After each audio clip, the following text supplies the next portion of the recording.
Welcome back to my channel. I am your favorite mother of three bougie vintage, and today's video is a Be With The Tea.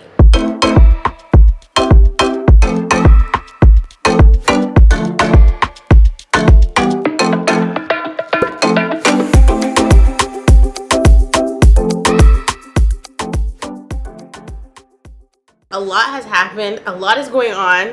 Obviously I haven't dropped a Be With The Tea in a hot minute, but y'all have been calling me and telling me I need to bring my butt onto the tube and talk about these celebrities that are just doing absolutely too much. And by absolutely too much, I mean how far is too far. So the first situation that you guys asked me to highlight was about Halle Bailey and DDG. Obviously, we know that they were dating for a while, had a baby. Halle was hiding her pregnancy the whole entire time, denying it essentially. Even her sister was coming to her defense. Once she dropped the baby, they pretty much announced that they had a child, and then of course shortly after that baby Halo was revealed to us, and Halo has become an internet sensation and a meme of sorts because obviously the dynamic between Halo and DDG is a very interesting one. Now it's very evident that Halle Bailey and DDG have two completely different parenting styles and personalities. A lot of people were convinced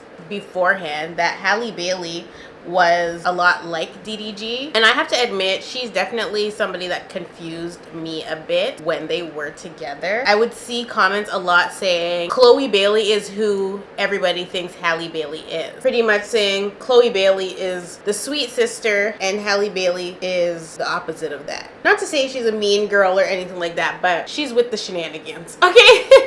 That's pretty much what that conversation was. One minute she's our little mermaid, the next minute people are dragging her to hell. I think my question is, why are people so overly invested? But for whatever reason, the fact that they denied the pregnancy or hid their pregnancy and had their privacy, and then all of a sudden every 5 seconds we were seeing Halo, a lot of people kind of turned, so to speak, on Halle and decided they didn't really like her for whatever reason. I think people are doing too much in that regard. Like, I don't think that it's really necessary to hate somebody or dislike somebody that you are never going to meet ever in your life and that does not even know you exist, but that's just the way culture goes, I guess. You know, people have their opinions, and as soon as you are a celebrity or a public figure of any sort, everybody's going to lend their opinion on you, and they think that it's their actual right to do so. That's like essentially me sitting here talking about DDG and Halle Bailey. Then people don't know that I exist, okay? But I am aware of that. There's people that are just not aware of that, and even if they are aware of it, make it their life's mission to troll or do whatever, right? Anyway, if you guys recall, I did a video of, I think it was 10 celebrity couples that should break up. They were on my list, okay? I think they might have been number 1 on my list. And this was before I think they even had the baby. But once they had the baby and they were seeming to do a family dynamic, my mind kind of changed. I saw their dynamic a bit and I was rooting for them, because once you have a child with somebody, I do feel like if you can make it work, you should. Don't be in my comments talking about pot me kettle, because I said if you can make it work, okay? Halle Bailey and DDG, they seemed to be a couple that were going to make it work, but recently they broke up. You know, after you have a kid with somebody and you break up, there's bound to be drama, unless it's just like a super amicable breakup where both parties just agree to be friends and agree to co-parent, and it's just a beautiful thing. DDG, however, when they first broke up, was on podcasts and doing this and that and laid up with this girl and that girl. I don't know if he was trying to make Halle Bailey jealous. He wouldn't stop talking about Halle Bailey on his streams, and everybody was like, DDG, shut up, you know? Fast forward, DDG gets online and starts acting like he cannot see his son. Meanwhile, Halle Bailey had already posted that her and Halo are very sick with RSV, which is very, very contagious and harmful, especially to infants and toddlers. So DDG had been acting like he ain't seen his son, like Halle Bailey is keeping his son from him, and Halle Bailey's not addressing it because she doesn't need to address the public. Like, she literally does not need to address the public if her baby daddy is not seeing their child. because the baby is sick. And so he had the internet in an uproar about this. People are in the comments under Halle's post talking about let DDG see his son. Ray tay tay tay tay. Whole time the baby is sick as hell. Like, why was he doing all of that and making some kind of crazy narrative that he wasn't able to see his son in over a month? But people were like, but we just saw him on your stream a few weeks ago. What are you talking about? I don't know if it was for attention or what, but DDG seems to be really problematic. Having a baby daddy is clearly a very ghetto thing. Not fun. Eventually, DDG was reunited with baby Halo. But in my opinion, the whole entire charade was unnecessary. It's like, sir, the child is sick. His mama is taking care of him. She's also sick. She's not gonna have him overexposed. If you've ever had a sick child, you would know. With me, when my kids get sick, it's almost inevitable that I'm gonna get sick too.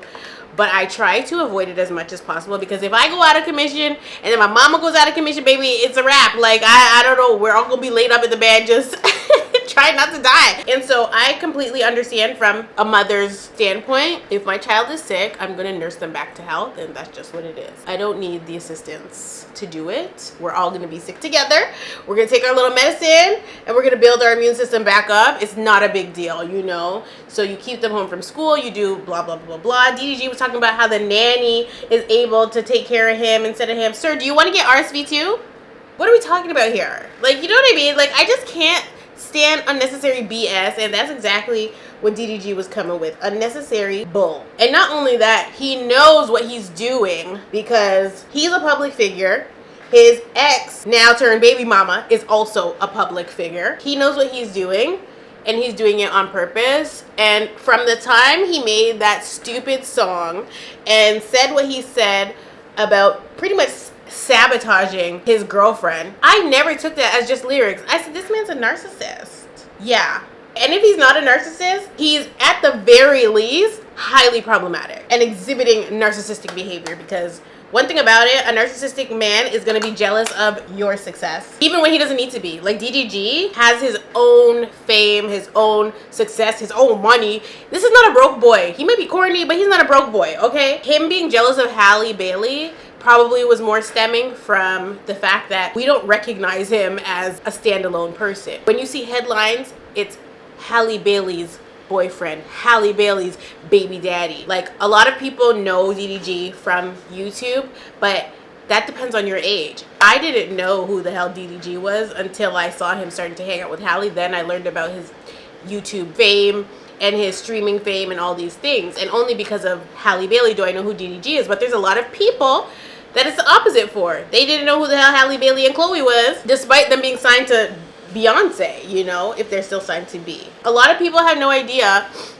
who one celebrity is until they're linked to another celebrity. And that's okay. But with DDG, the majority, I would say, over a certain age, like people in my age bracket, probably had no idea who DDG was, because what we grew up looking at on YouTube was not what the people that are now in their 20s grew up watching on YouTube. Like, if you grew up watching That's So Raven when episodes were new and not reruns, chances are you don't know who the hell DDG was or is until you found out he was dating the Little Mermaid. The thing about it is, I think it's important for young people to, you know, live their best life. But if I knew then what I know now, obviously I would be advocating for people, especially young rich people like Halle Bailey getting pregnant in their 20s. I would probably consider that a dumb move, not because she's a celebrity, but just because,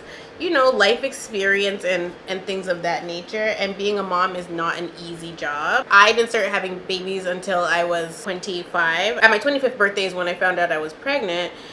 And you know, I've been through obviously quite a bit since I've started having children. But like, if I knew then what I know now, I definitely would not have had a child at that age, because I didn't know anything. I get it, because women are on a clock, right? And if you do want to become a mother and you think you're in a nice relationship, you're gonna have a baby. I think it was irresponsible only because she's freaking Halle Bailey, and she shouldn't just have a baby with any damn buddy, especially not somebody that is clearly a clout chaser. You know what I mean? Like, she could have done a better picking, but At the end of the day, none of that matters, right? Like, sometimes you just end up having a baby with the wrong person, and that's just what it is. Happens to the best of us, you know what I mean? Like, it happens to the best of us. So when you're 20 something, you don't make informed decisions, which is why it's important to not have a baby by your boyfriend, even if you feel like you're in the most secure, steady relationship in the world, because a baby is going to wake you up and change that perception almost immediately. Like, the things that didn't matter to you before are gonna matter to you. It's just food for thought, you know. But that ship is sailed because she already had Halo, and maybe she won't have any more kids because of this experience, you know. It just really depends on what she wants and what she sees for herself going forward. But I bet you any money the next man that she gets with is gonna give Russell and Sierra, okay? It's gonna give Russell and Sierra. She's not just going to have a baby with an idiot if she does decide to continue to procreate. But she's so damn rich and famous, that really should be the last thing on her mind right now. That being said, let's move right along to another couple that is displaying a lot of drama right now. And I shouldn't call them a couple because they are indeed broken up and have been divorced for over a year now. Tiana Taylor and Iman Shumpert. Child, if you thought having a baby daddy was ghetto, having an ex-husband is even more ghetto than having a baby daddy. I vouch for all the baby mamas out there. Congratulations, you did not play yourself. If you got married to somebody and have kids for them and had to divorce them for whatever reason, you played yourself. I'm in that category. Girl, one thing about it, niggas is crazy.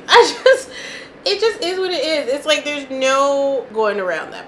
That is an actual factual. Tiana Taylor, she's never addressing any damn thing, okay? She's really just out the way, getting to the bag. Recently, and actually on more than one occasion, her documents in the divorce have been leaked online. And when I saw that, I'm like, I remember when they first broke up and she was online claiming that they were still ace boon cool.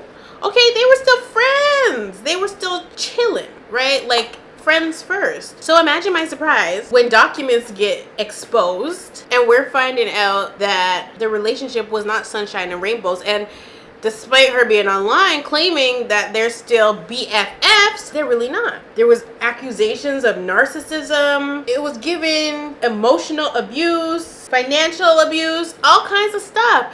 And I'm like gagging because I said, not Petunia. Like, I actually like them as a couple, but you know, once I found out that they was having extras in the bedroom, I said, oh no ma'am, no thank you. You're doing too damn much. But again, none of our business. I don't even know why we shouldn't even know that. That's just not information that should be on the internet, especially when you have children. So, you know, I was looking at them sideways for that, but when that came up in that Breakfast Club interview, I already knew. It's just like Ari and Moneybag, baby, if you gotta do that to keep your man happy and satisfied, and maybe you are in your head saying that you are into it, you want to be with both, I'm not believing these girls, because when the relationship ends, the woman is always the one that's hurt. Meanwhile, they was doing all that, and which man is not going to be with it? They get the experience of a freaking lifetime. They might be going to hell, but they get the experience of a lifetime, okay? And maybe they would say no. But maybe, just maybe, if you caught your man cheating, you think that this is going to fix the problem, and it's not. But that's not what we're talking about. We're talking about these divorce documents getting leaked online and Petunia having to come through with the actual factuals, because she's like, listen, I literally filed under a pseudonym. Like, they privately got divorced, and then somehow, some way, it made it to the internet. The only person, in my opinion, that would leak that information is somebody that's bitter. And ain't nothing worse than a bitter ex-baby daddy or ex-husband, okay? Nothing worse. One thing they're gonna do is leak some documents. Clock the T. They're gonna leak some documents, okay? And he did just that, allegedly. She had to address the stuff, and in her addressing it, she was saying that sometimes people are okay with looking bad if you look worse. And she's saying that that's exactly what's going on here. But she's like, listen, I was Tiana Taylor before Iman was ever even in the NBA, before Iman even had a name. I was already doing the thing. We know that, girlfriend, because I watched Sweet 16. That's when I learned who Tiana Taylor was and have been following her career ever since. I didn't know no damn Iman until Tiana got with him. And that's, again, kind of like the DDG situation. The women are the people that are giving these men the extra oomph that they didn't have. The je ne sais quoi, okay? The women are the ones that are doing that. It's not to take away from their talents and what they offer and what they bring to the table, but in these dynamics, it's very obvious who is the more relevant of the two. It's just like in Will Smith and Jada Pinkett's relationship. Though they are both recognized and known as celebrities, Will is that guy, whereas Jada Pinkett is not that girl. Jada is more known now for her attachment to August Alsina and the word entanglement versus the roles that she's played, which is crazy to me. I ain't never seen one Hawthorne episode. The black films that she's been in that we all love, and some have been mainstream, they did not necessarily stamp her as a household name versus when she got married to Will Smith, and Jada Pinkett and Will Smith became, you know, Hollywood royalty in a sense. Denzel Washington and Pauletta Washington. Pauletta is not necessarily super famous, and if she wasn't married to Denzel, obviously we may not know her, but she's still relevant in her own right, you know, and so it just depends. It's just like Idris Elba and Sabrina. Everybody loved Idris Elba, but Sabrina, despite not being famous at all, she's now famous, right? People love her, and if she wasn't with Idris, we wouldn't know her necessarily, but she brought something to Idris that we didn't even know he needed. You know what I mean? Like, we didn't even know. So the women are coming with something, okay? And that's 9 times out of 10 what it's gonna be. The women are coming with something, whereas these men are coming and leaving bitter. They're leaving bitter and leaking documents online, and it's like, sir, why are you doing all that? Like, you guys you literally have children. It's not necessary, you know. Before Tiana Taylor even addressed everybody on live to clear her name, because she's very frustrated. Like, people are only gonna take so much, right? Like, she sat there sweet, quiet, and unbothered, and she is allegedly with Mufasa. Okay, she's with Aaron Pierre. Allegedly they're dating. I did not see that pairing coming, but whatever. And so, you know, she's just trying to mind her business, but she's saying that every time she has something going for her, somebody leaks something, and it's always also in line with when Iman has a new song coming out or a new something coming out, sponsorship, brand deal, that it's like he's trying to stay tied to her and make her look bad. And so she's like, I literally didn't leave with anything but what I came in with, and he didn't leave with anything but what he came in with. So if he only had a jalopy, that's what he left with. And she said there was this $1 million one-time payment because he crashed the whip. Like, she's just coming with the facts, and she's just setting it straight. And she was saying that grown men are in her comments threatening or saying that they would have offed her and all these things, and it's just like, And she's saying from her ex, all she asked was for him to protect her. But I don't know why she thought that she was ever gonna get that. Okay, you're not gonna get that from somebody that is bitter.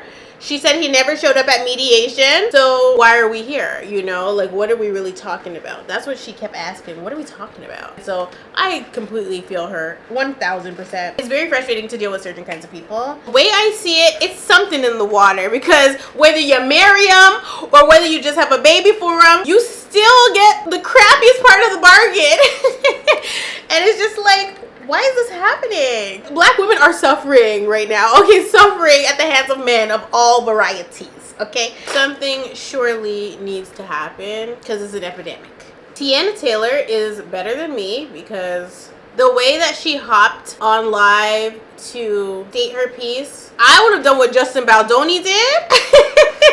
I would have created a whole website. Since you want to leak documents, right? I would have created a whole website and uploaded all the documents to the damn website so people can go and read and make their own damn informed opinions instead of reading little excerpts or only the parts that make Iman look like a victim. So Tiana's definitely better than me, baby, because that's what I would have done. The Justin Baldoni website situation, which let me talk about that for a second, because Blake Lively, girl, what the hell is wrong with you? Like, listen, I tell you what, I don't know how well that movie did in theaters. I remember there was a lot of drama because Blake was very tone deaf in terms of this movie is about narcissistic abuse and domestic violence, and this lady is talking about where are your florals, like, girl, wake up.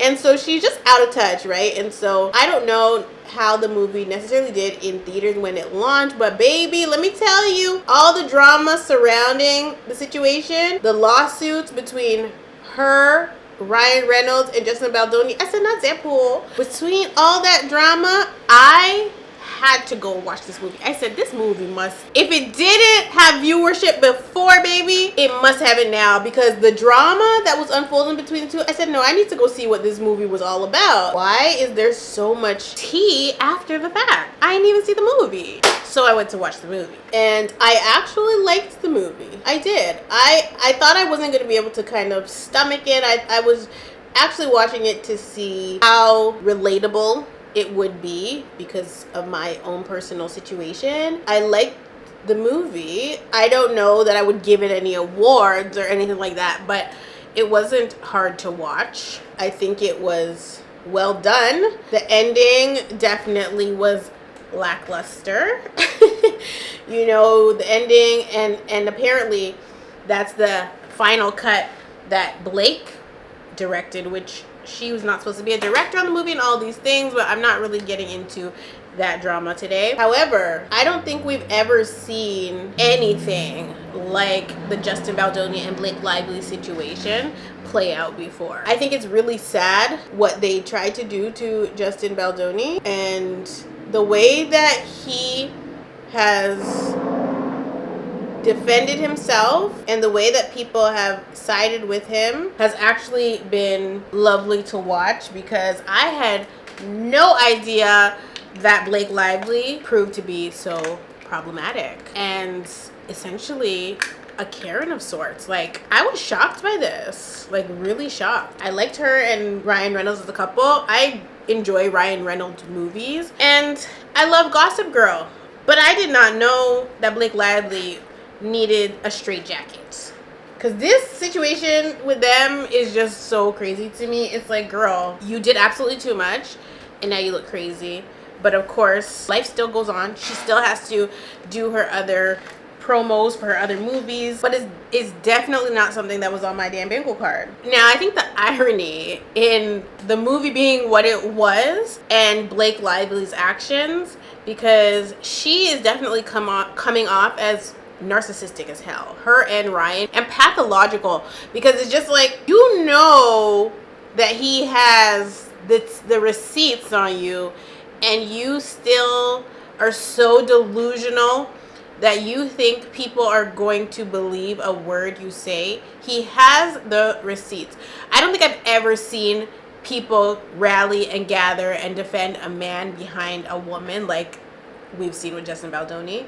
And even for me, watching the situation play out, seeing the manipulation that went into accusing him of doing whatever the freak she was trying to accuse him of, versus reading the text messages she was sending to him. Like, there was this one where she texted him about acting out a scene for him, and she was definitely giving very flirtatious vibes in the text messages, and when he hit her back, he was just like, sorry, bawling my eyes out, the kids and his family, he just had to leave his family for like 4 days or whatever, I don't know, something like that. And he was constantly bringing up his wife and his children when he was uncomfortable, right? So if somebody texts you and you're feeling uncomfortable with what they say, you kind of try to like divert the conversation. She clearly caught feelings for this man and felt stupid that he was not taking her advances and was not trying to have no affair with her. And so when I watched the movie, I could definitely see why or how she would have caught those feelings for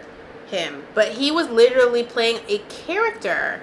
She was supposed to be also playing a character, but I think that she's not a phenomenal actress. You know what I mean? Like, she doesn't really, she, to me, just tries to be herself. She plays herself in every role. So it's hard for her. She doesn't go in and out of character. She's just Blake Lively. No matter if her character is named Lily Bloom, she's still just going to be Blake Lively. And it was down to her wardrobe. Like, she was even dressing like Blake Lively and trying to pass it off as Lily Bloom. Like, no, girl. Sit down somewhere. Just embarrassing. The whole situation is embarrassing and sad, and like Justin Baldoni's family having to deal with that is just some craziness. Anyway, I said I wasn't going to spend too much time talking about them, but I had to get that off my chest because, oh, you stupid, right? Like, what the hell? I just can't. I don't like stuff like that. Like, there was just no reason for it. Let's move along, because on the topic of no reason for it, Kanye damn West, are you out of your mind? That's obviously rhetorical because we know he's out of his mind. But when I said in the beginning of this video, how far is too far, you guys already knew what I was talking about. Comment down below if you knew what I was talking about, because never in my life have I seen such outrageous, unacceptable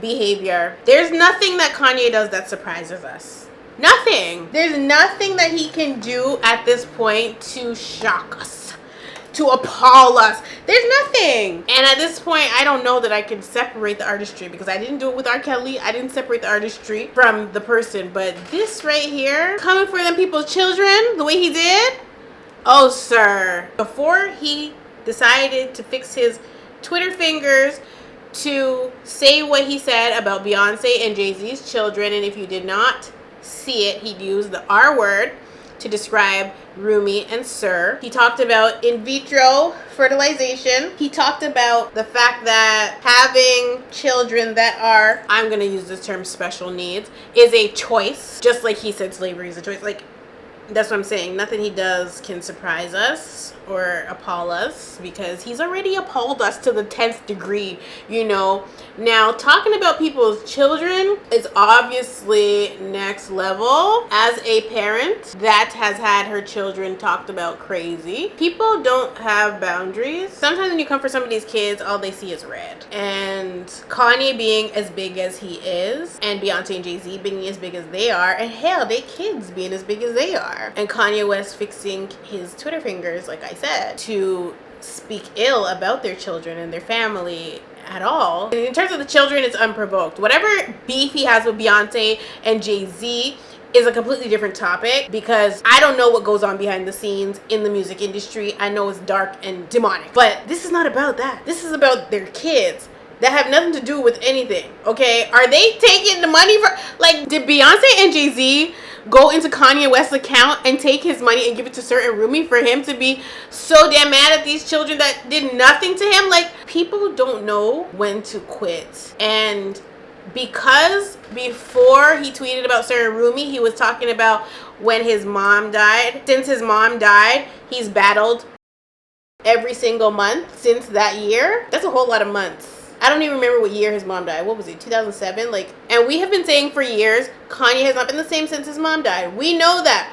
We've had empathy towards this man. If his mom was around, I don't believe that him and Kim would have ever have been married. I don't believe that him and Kim would have ever had children together. If his mom was still around, a lot of things that have transpired probably would not have transpired.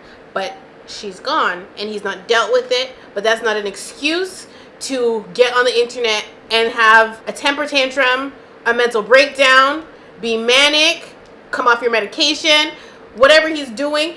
No, there is no grounds for it. None.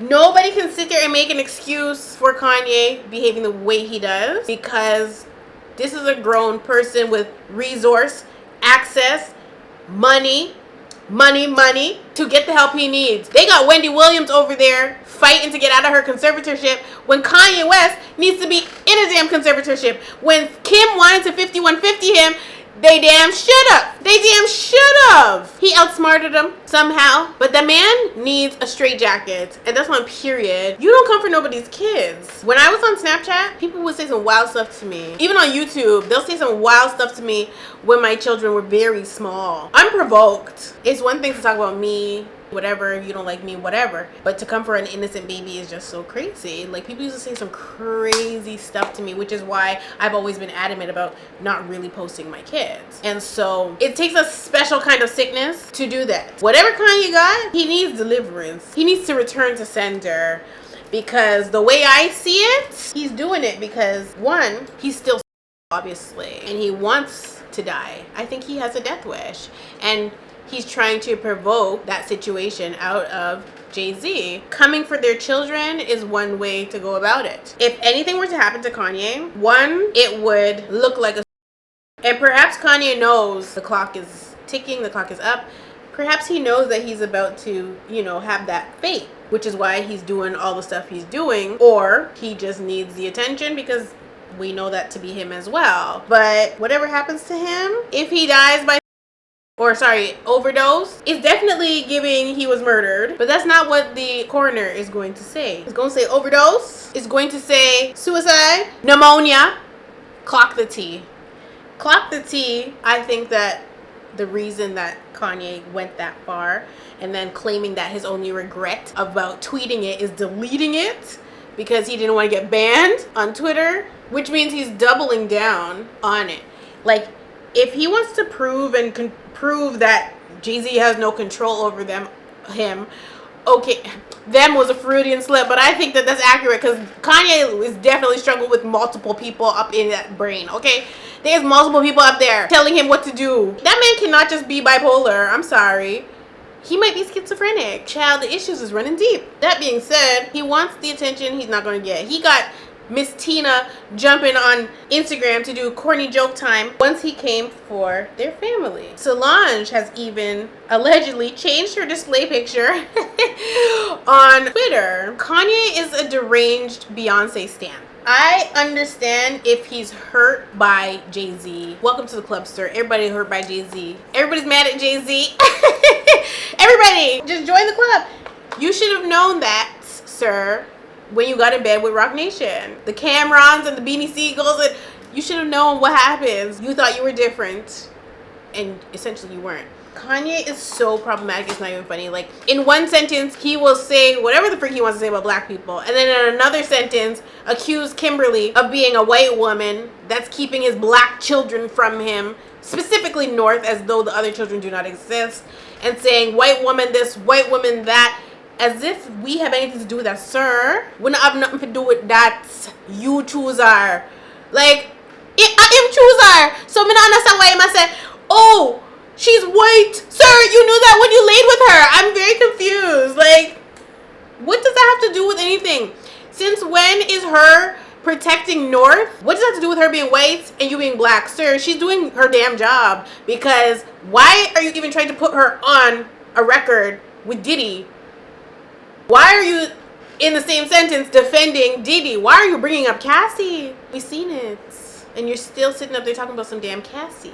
Now, if Northie were to be Cassie one day, and we pray that that never happens, then what? Then what? I am actually so happy that Kim trademarked North's name and did what she did. Now, Kanye released the song anyway. He doesn't care. Kanye has no conscience. And that's what we see. As much as I don't support anything the Kardashians do, baby, I don't even own Skims, but baby, I'm telling you, every time somebody posts about the Skims, I'm like, I need me some Skims.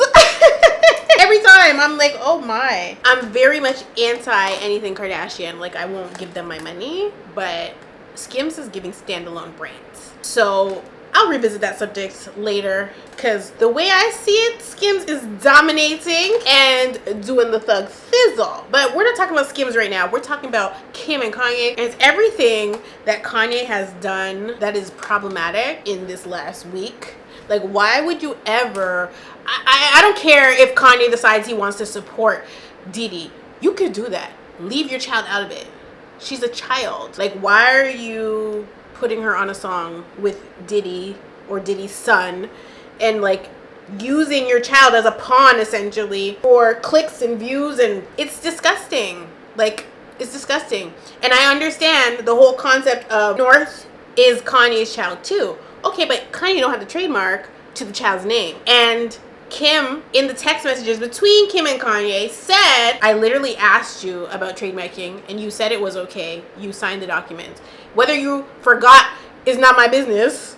Okay, you forgot, that is not my business. You signed the paperwork. She's gonna do whatever she can to protect her child. She's letting her child make the music. Kim knows what makes North happy and has compromised despite having to deal with Kanye. I know Kim was married to Kanye. Okay, and here's another situation of having a baby daddy or an ex-husband is very ghetto.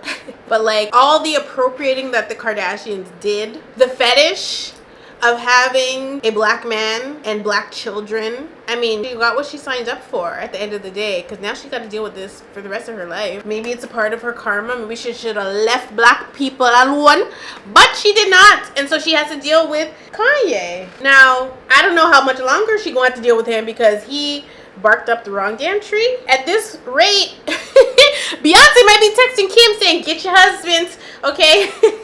Beyonce might be texting Kim saying, get your husband. I bet you Kim reached out or tried to reach out. This number has been disconnected. Somebody has probably tried to reach Beyonce and Jay-Z and told them, we're trying to handle it. It's too late. The damage is done.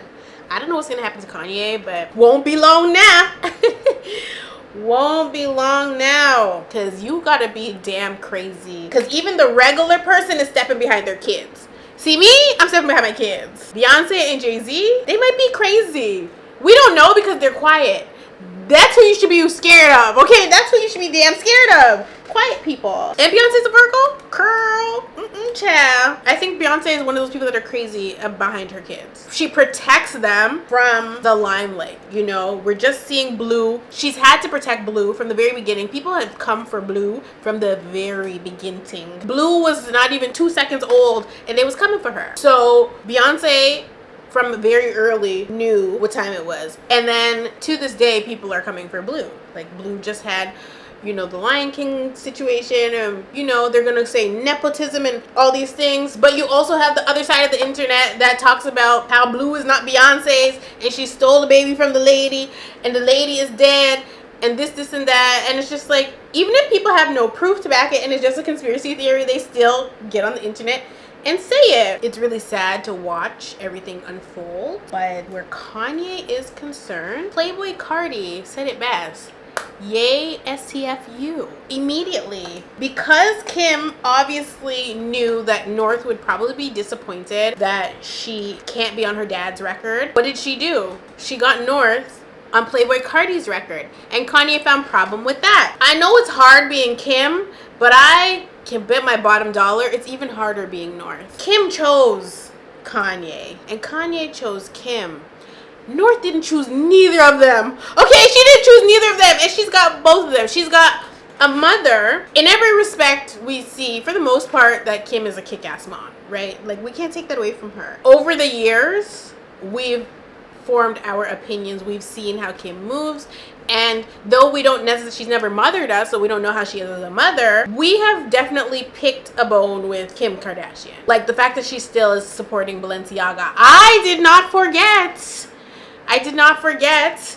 about the Balenciaga scandal, and she's still the face. All these celebrities still wearing Balenciaga. I am side-eyeing them, period. Cardi B, all of them. If you're still wearing Balenciaga, I am side-eyeing you, because I did not forget the scandal. Maybe everybody else did, but I did not. This stuff's not even cute.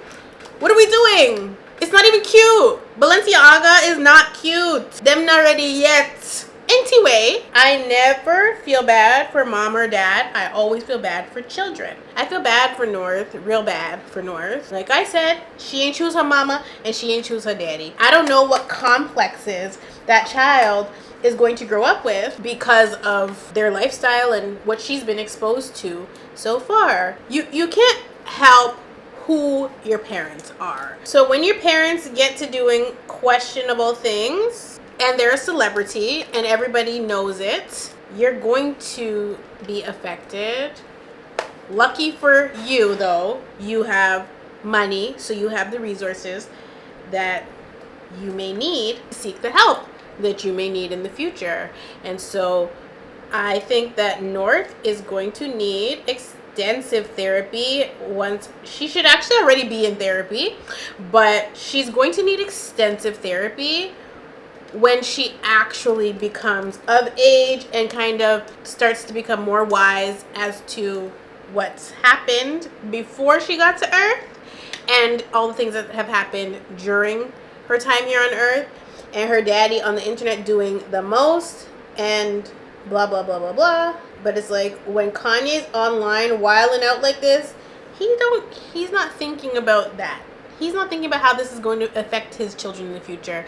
Mind you, I think the thing that a lot of people don't consider when they're having children, which I'm completely guilty of this myself, is you don't realize that if there's a history of mental illness in a family, it can very well, and it will more than likely show up in your own children in different ways or in the very same way. So the fact that she has 4 children with Kanye, who obviously struggles severely with mental health, one of her children or more than one of her children are more than likely to also develop those same things, whether in youth or in adulthood. And it can show up in ways like dyslexia or ADHD or straight up bipolar disorder. Whatever the family history is, the craziest part is it doesn't even have to be directly from the source. So say Kanye didn't have bipolar disorder, but his great-great-grandfather did. It can still show up in Saint or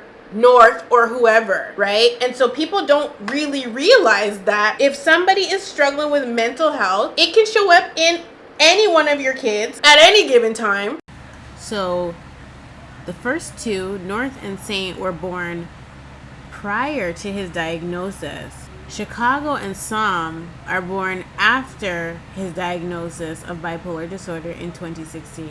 I do not think it was wise to know now that he has bipolar disorder and still go out and have more children, especially because she couldn't carry Chicago and Psalm. She literally had to do IVF to have them, and surrogacy on top of the IVF. She didn't carry them at all. Was that really a smart move, considering she knows the man is mentally ill? Like, actively having a child or more than one child with a man that you now know is for sure mentally ill, whatever his psychotic episode was in 2016, why he got diagnosed, like, why did she continue to have children with him knowing that he was not necessarily mentally fit?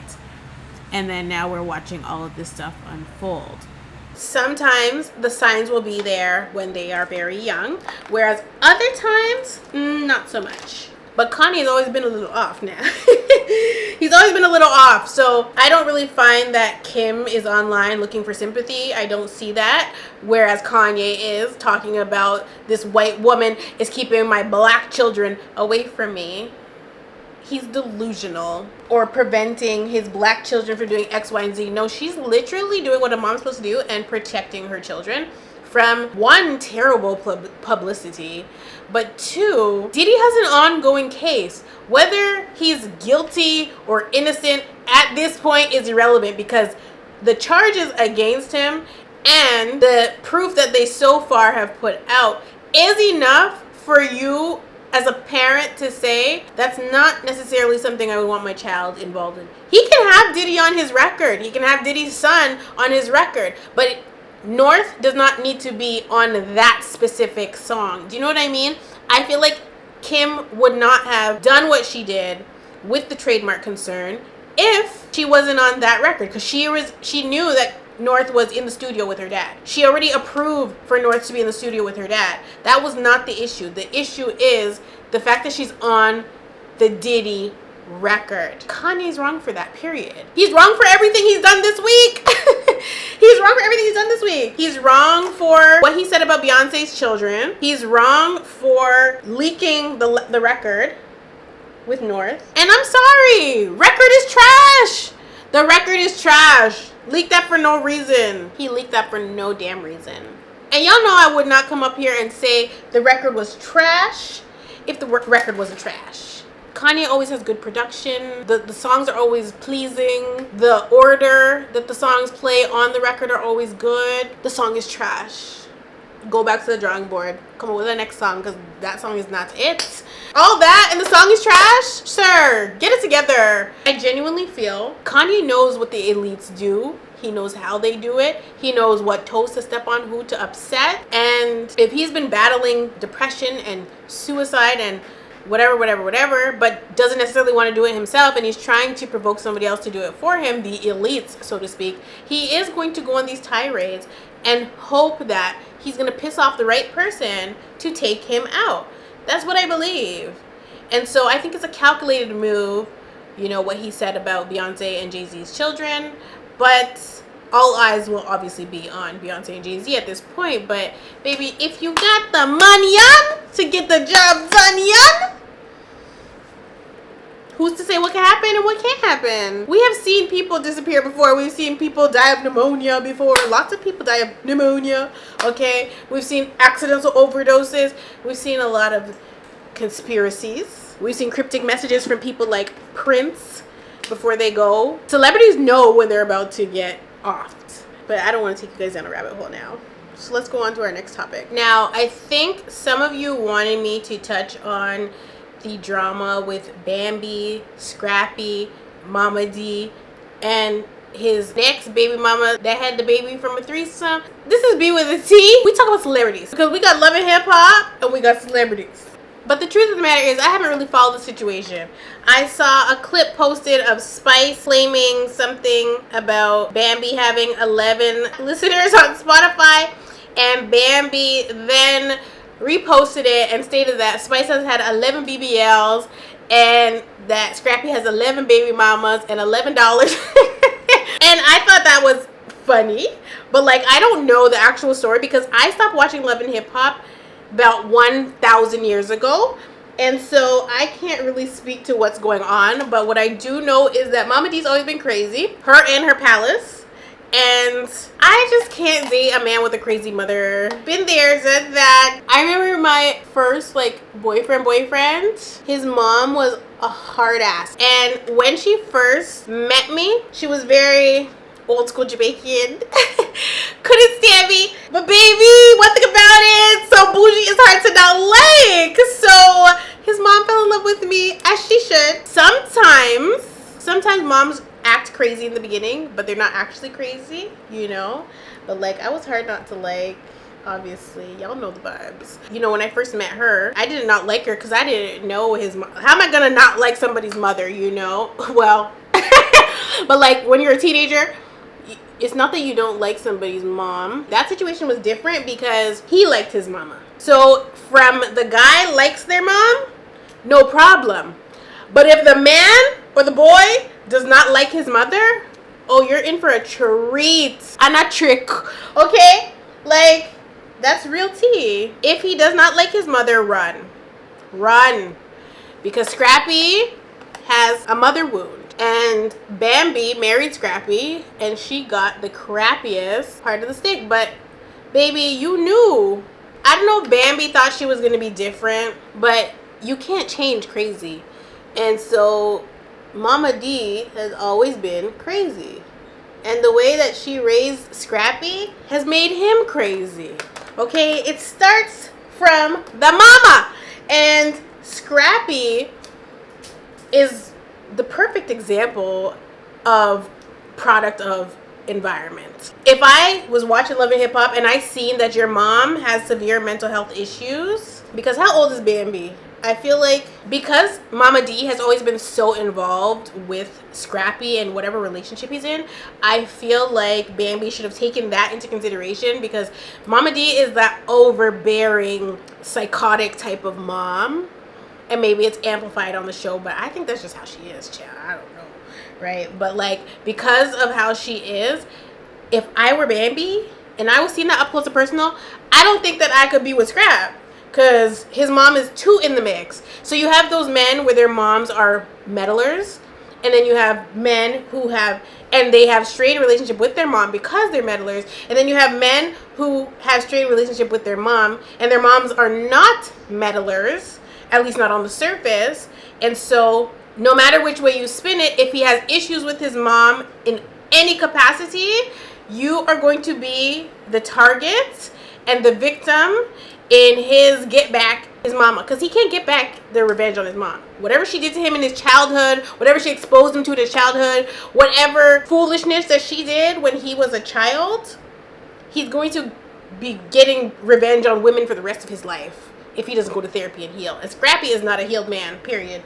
That being said, I went back and watched the clip that Bambi had posted, and she came for Scrappy essentially for no reason, because when Spice made her comment about the 11 listeners on Spotify, Scrappy didn't say anything. He kind of just turned around and like kind of put his face in a way it was like, damn, you know, Spice was being shady and Scrappy was simply reacting to the shade. What was he supposed to do? Say, don't do that, don't say that about my ex, blah, blah, blah, blah. Like, why? He just didn't involve himself. He just kind of turned away from the cameras so that his reaction would not be on there, because maybe he wanted to laugh and he was holding in a laugh because what Spice said was shady and funny.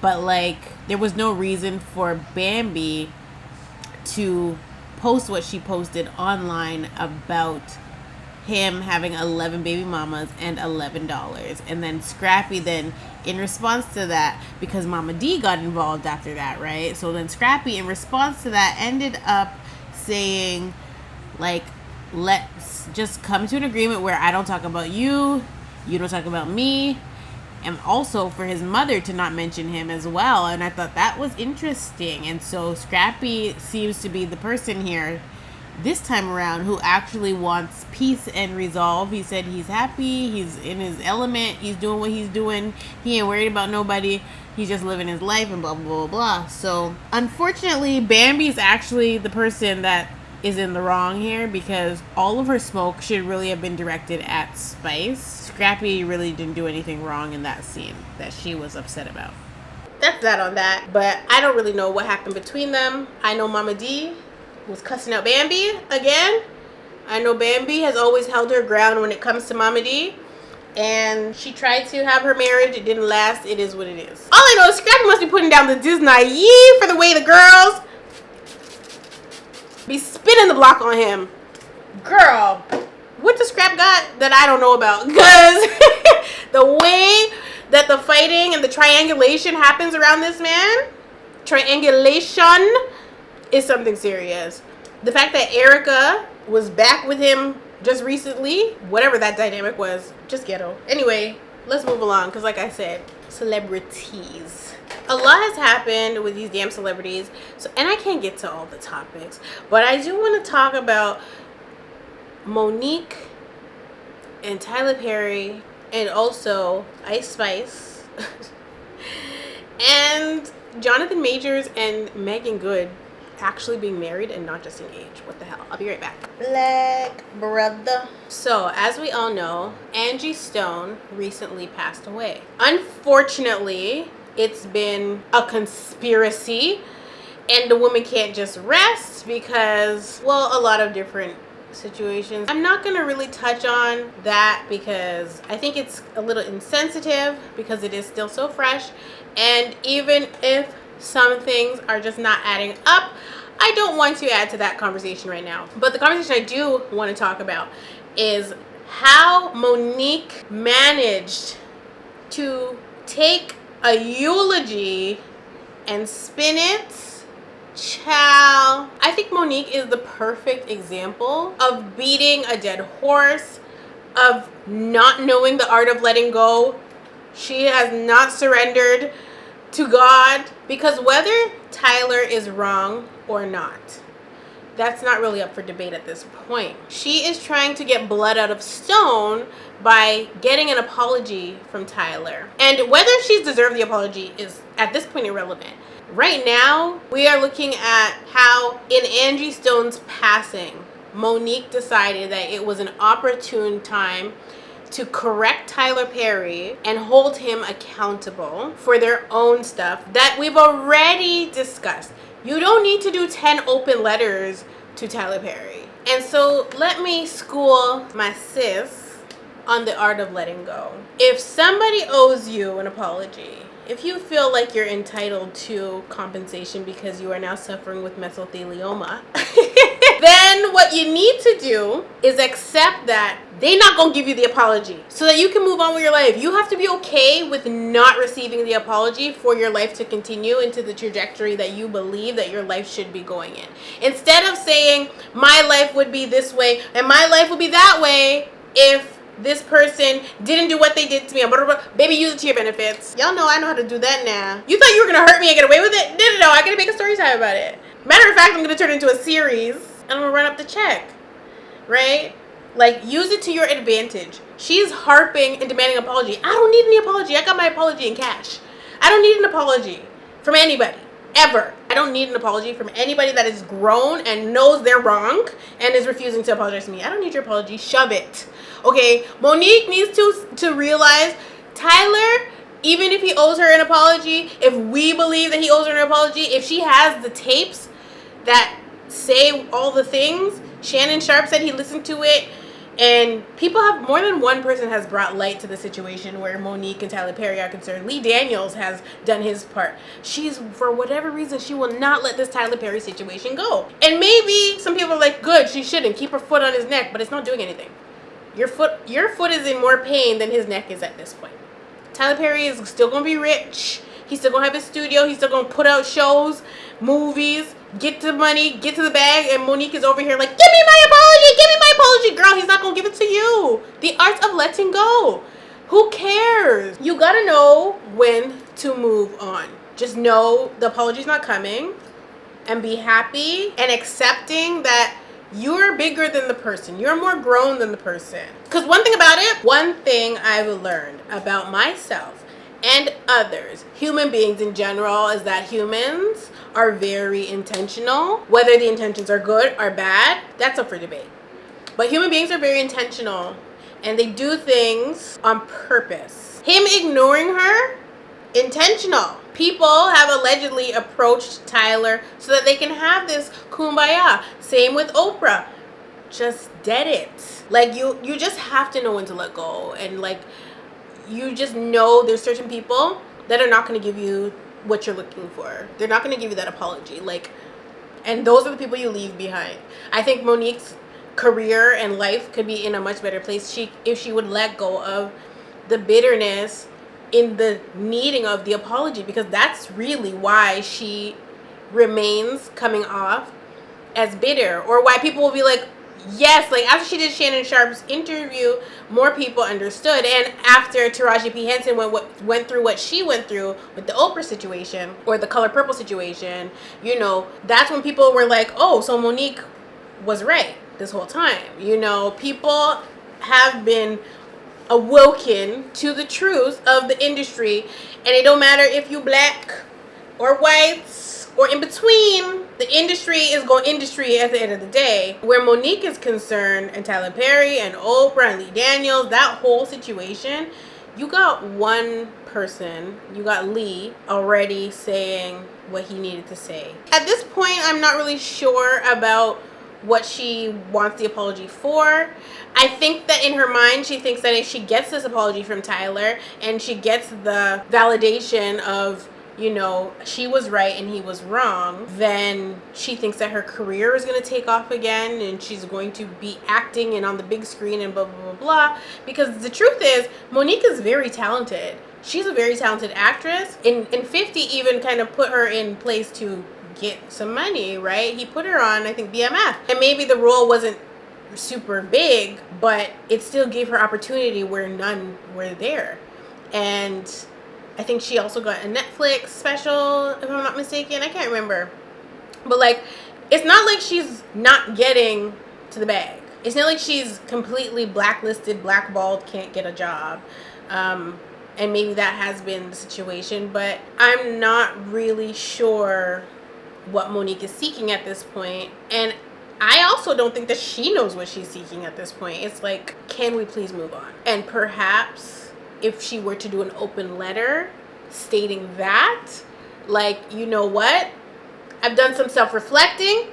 I realized that I'm demanding an apology from somebody that's not going to give me one, and so I want everybody to know that I am officially done with this situation. I'm done talking about it. If you interview me, please do not bring it up, because I no longer require Tyler Perry to take accountability, because I know and he knows what happened. I think Monique needs to try to get a different approach, because the definition of insanity is what? Doing the same thing over and over and over again and expecting a different result. Girl, your method of madness is not working, baby. You got to move on. I'm tired. And I might swerve and I go to whoa, whoa. But yes, moving right along to another one of our favorite black actresses, Megan Good. So Megan Good, since I was literally yay high, has been a household name in my house, okay? I always knew who Megan Good was because she was an it girl before it girls were it girls, okay? So Megan Good was always, she was one of those, I don't even want to put her in the category of a vixen, but like she was just that girl from the time we were little, and everybody wanted to look like her, and every man wanted to date her, and all the boys lusted after Miss Megan Good. And so when I look at Megan Good's dating history, I think I've talked about this before, I'm like, she ain't got no damn type. Recently, she's been linked to Jonathan Majors. When she first started dating Jonathan Majors, I was like, ma'am, I don't mind if you date the man. I don't care if you date the man, but please stop showing up at courts. Why are you showing up at court, ma'am? She was offering her man all the support in the world. And I guess it's paid off, because he finally got his Coretta Scott kick. And they recently got engaged. But of course, he was doing an interview and called her his wife, which then led to it being revealed that they actually privately tied the knot, and his mother was the officiant. I don't know what Jonathan Majors' relationship is with his mama, but I have always kind of been on guard about this relationship. And so I'm watching it with a close eye. But like his mom being the officiant of the wedding, I don't know, it's just making me uncomfortable. I don't know why it's making me uncomfortable. I'm just really like, damn, they've been engaged for 2 seconds and now they married, child. But they've been dating for obviously over a year now, I think. But the pairing seemed really random. And then, you know, I don't necessarily know that I see them as a couple that's complementing each other. Like, we know Jonathan Majors for having terrible fashion sense and dressing like it's not 2025, okay? Like, he dresses like he should be wearing a zoot suit. But like, he gonna kill the Met Gala this year. That's what I do know. His time to shine. But like, I don't necessarily see them complimenting each other. But like I said, Megan Good has no type. Like, if you look at her dating history, baby, it's giving no type. And I love that for her. Because, you know, I love that for her. She gonna keep a man because she has no type. I think really what shocked me about their pairing was Jonathan Majors just doesn't strike me as somebody that would date a black woman. And I felt like it was because of his image why he decided to go in that direction, based on the trauma and the drama that happened with the Caucasian woman that he was with. I don't know. I've always kind of just not trusted the relationship, but I don't know what goes on behind closed doors. Clearly they're in love and getting married, and that's all that matters. And what's so ironic is that Devon Franklin and his fiance, I think her name is, it's a Spanish name, Maria Castillo, they recently got engaged too in February. Now, I was having a bit of a, what's it called, Mandela effect, because literally I think a week or a couple days before they got engaged, I told my mama that him and this lady were already engaged. Now, he has a type because that lady looked like Megan Good. Okay, clock the T. But like, I told my mom that him and this lady were engaged, and that Megan Good and Jonathan Majors were engaged. And I said, are they competing with each other? The moving on? Like, it's getting weird. And then all of a sudden now, Megan and Jonathan are married. I don't know, maybe they're ready for children. Maybe Megan's pregnant, baby. That would be some tea. Because as we know, she didn't have children with Devon Franklin, but maybe she feels like Jonathan Majors is the man that she wants to give babies to, you know? And so she's been supporting her man. We've been seeing them on red carpets together. I feel like they're both kind of making each other relevant again, because I do feel like Meagan Good lost her relevancy since she's been with Jonathan Majors. We've definitely seen her again. She did the movie with Tyler Perry, which I like the movie better than Mia Culpa. I'll tell you that right now. They did Kelly Rowland so dirty. That movie was terrible. That's neither here nor there. What did she say? In the Black? What was that movie called? Love in the Black? Something in the Black, I think. Divorce in the Black.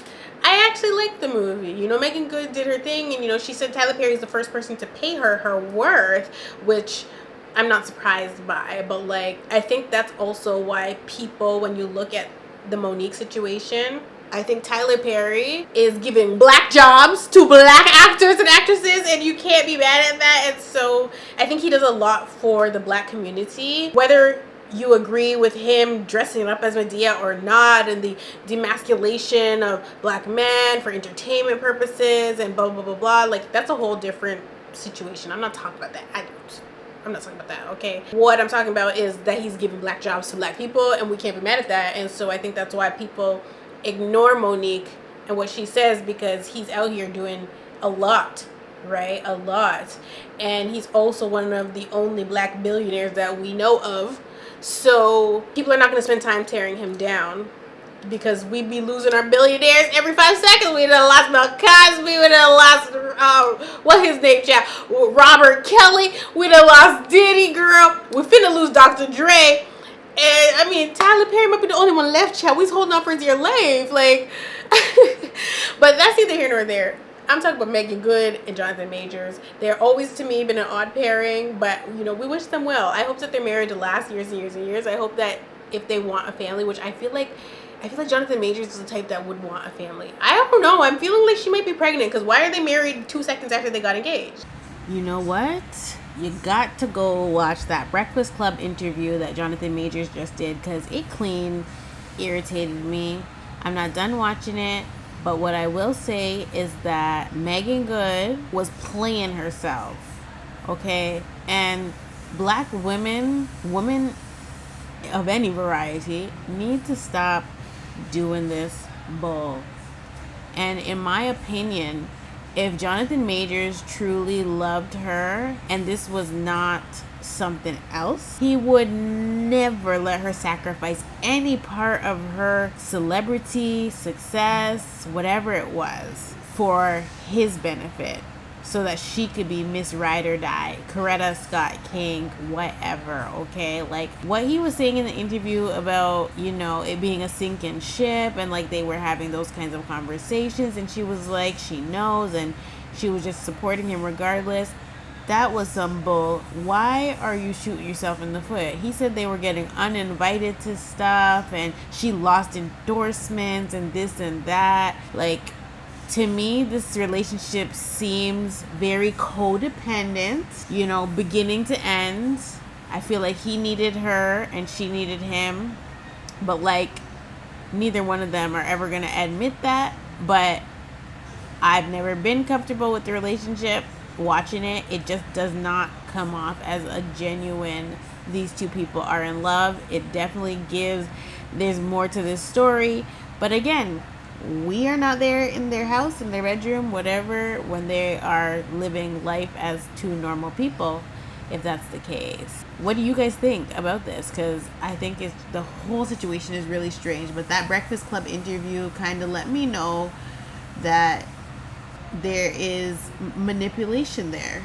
Manipulation is really the only word I can really think of to describe how I feel about the situation, because no man is gonna let a woman sacrifice herself in support of him. Like, if he really loved her, he would have been like, you know what, babe, I understand you want to support me publicly, but I cannot allow you to do that. We can go public once this is all done. You know, like once trial is over and blah, blah, blah, blah, blah. I'm confident that I'm going to be innocent, blah, blah, blah, blah. But you're not sacrificing yourself for me. Unless, of course, Meagan Good is like a pick-me, which wouldn't really surprise me, but also would disappoint me in a way. And she heard him say he's looking for his Coretta Scott King, and she decided she's going to step up to the plate and be that for him. Because that's just Crazy. Might have had a slip up, child. And the fact that his mama is an officiant, or maybe she's a deacon or a pastor or somebody, she was able to officiate the wedding, child. Oh, it's giving they have to get married before that baby pop out. Or they're both ready for kids and they're ready to do the damn thing. And there's no point in wasting time because we grown, okay? Maybe that's what it's giving. What do you guys think? I feel like that's the first time I asked you guys a question during this whole video. And that's never my intention. I always want to know what you guys are thinking, so leave it in my comment section, please and thanks. I actually thought that I would make this video a standalone video for Patreon. I want to talk about pretty privilege, light skin privilege, and having zero talent, but getting by because you thicker than a Snicker. Because Ice Spice, baby, that 15 minutes been up, but for whatever reason, she is now, after losing a gang of weight, to the point where they were saying she looked like a garlic knot. In fact, they said that she looked like Tia's child, King Harris. She went from that back to thick, and she is like pushing that she's thick again. Ice Spice losing the amount of weight that she did, and then now gaining it back so quickly. And we've never seen anything like this before, okay? I don't know if she went to McDonald's and was eating McDonald's every single day to gain the weight back. Because she definitely, I would say, looks a little bit more toned now. So like her stomach toned, whereas before it had some kind of, you know, meat on it, right? I don't want to say fat, but like, yeah. Cotton candy, my mom said. So before she was super duper skinny out of nowhere. People were like, Ozempic, like, girl, where's the weight? And I had no choice but to believe it. I said, yeah, it's giving Ozempic, because the way she dropped the weight was crazy. Out of nowhere, she thick again. And that was literally her caption, thick again. And so she's advertising to us that she's thick, and she's back to shaking her rump in our faces. And I'm just like, let's find Jesus. Yeah, let's find Jesus. Okay, enough of this. What more do you have to offer but your thick thighs and thick behind? What? The fact of the matter is, Ice wants everybody to know she's thick, so I thought I would help her out. Ice Spice is thick again, okay? Anyway, you guys, that is it for this Bambi with the Tea. It ran long. I'm sorry. I haven't done it in a long time, but there was a lot of stuff to cover, and I had a lot of opinions because Kanye, sir, pack it up. DDG, pack it up. Iman, Shumpert, pack it up. There was one thought I forgot to add. We have both parties claiming they are not leaking the information. I thought to myself, what if the leak is actually coming from Tiana's camp?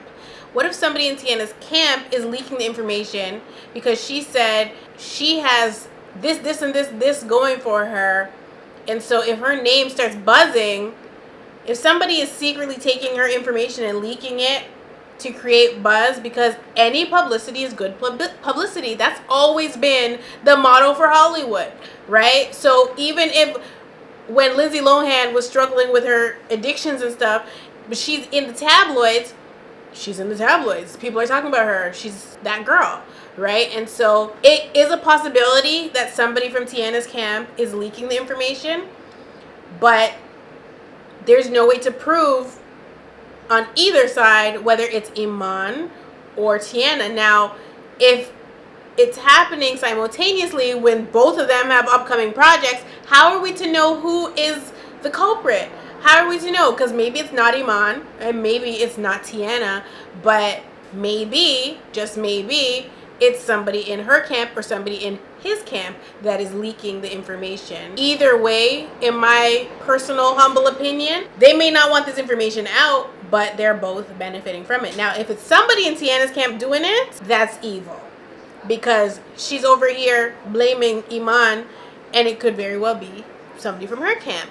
But if it's not somebody from her camp and it is Iman or somebody from his camp, then obviously she has every right to be upset, because like she stated, there's people in her comments threatening her, saying they would have offed her, do all this, they're dragging her for filth and claiming stuff.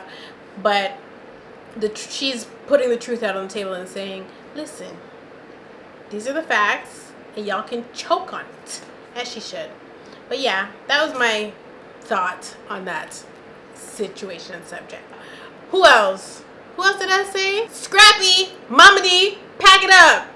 Everybody needs to pack it the frig up, and I'm about to pack it up too. I love you guys, and I'll see you in the next one.